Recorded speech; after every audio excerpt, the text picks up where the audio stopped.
Happy Thanksgiving, happy November. I'm Melissa Rush with Arizona Gateway Real Estate, and this is your November Phoenix area market update. I am late getting this out to you, and I apologize. It has been the craziest month for my family.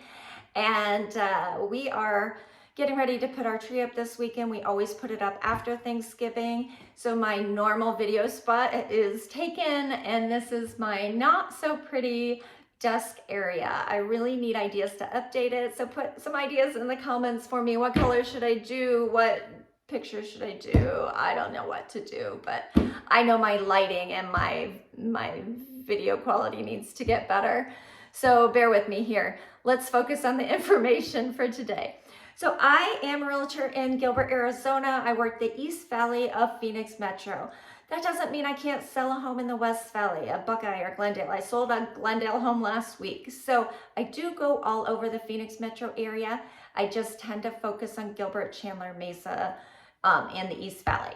So in Gilbert specifically, we have just over 400 homes for sale right now for a population of over 200,000. That is still not a lot. So we do still have some lower inventory, even though it has ticked up a bit. Our median home price is sitting at $650,000. Does not mean you can't find a home less than that. So don't let that completely scare you off.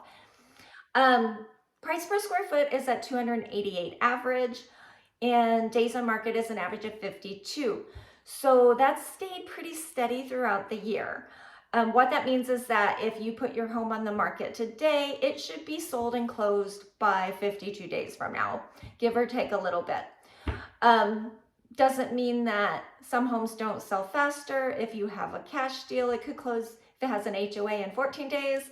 If it doesn't have an HOA, it could close in 7. So it's just an average.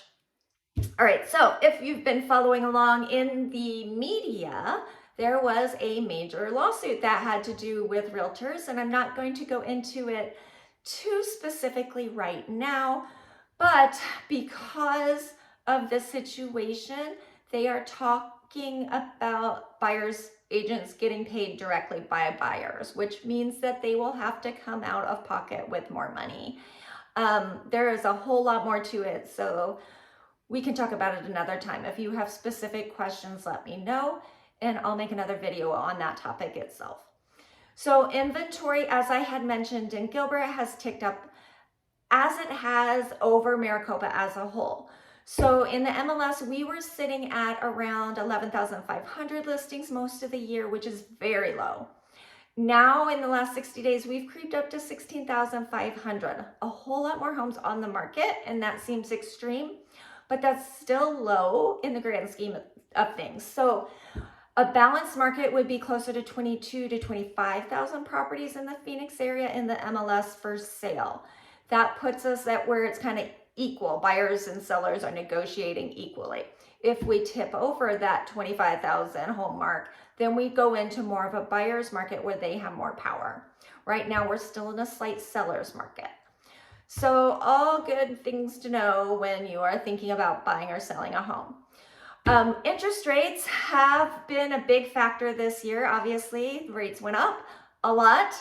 We were sitting at that pushing 8% range. This past couple weeks, we ticked back down to about 7.4%. So that helps some buyers out a little bit. But there are a ton of buyers out there who are cash or really cash heavy, and those interest rates are not slowing them down. They're still buying homes. And we're not talking all investors. We're talking about people who have been living in a home maybe for 20, 25 years. They've seen the equity go up. They can now take that cash and roll it into something else.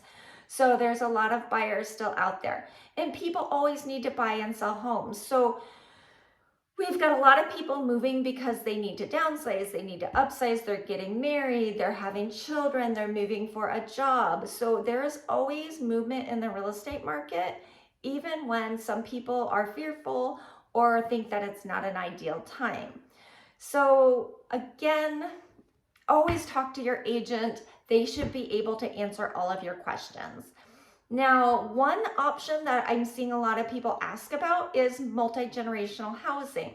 So we're seeing an uptick of up to 30% in multi-generational housing, which might mean there's a guest house on the property. It might mean there's an attached casita on the property.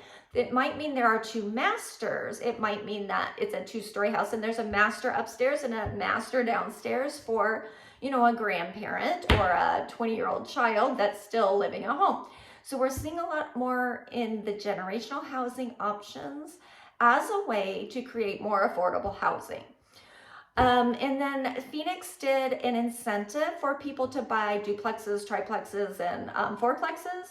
So they have made it so you can get a 5% down loan instead of a 20% down loan if you're looking for something similar to that. Like if you want to live in one unit and rent out the other unit. I see this happen a lot around ASU. In Tempe, there are a lot of apartments or a lot of duplexes and things where people want to put roommates in so that their child can live close to campus but not be in the dorm, and use that money to build some equity and have their roommates help pay the mortgage.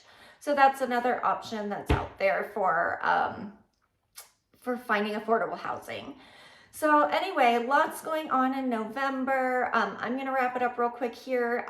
In about 2 weeks, I'll do a December update and get caught back up. But thanks for hanging in there with me. Again, it's Melissa with Arizona Gateway. Thank you for being here. Subscribe, comment, like. I appreciate you.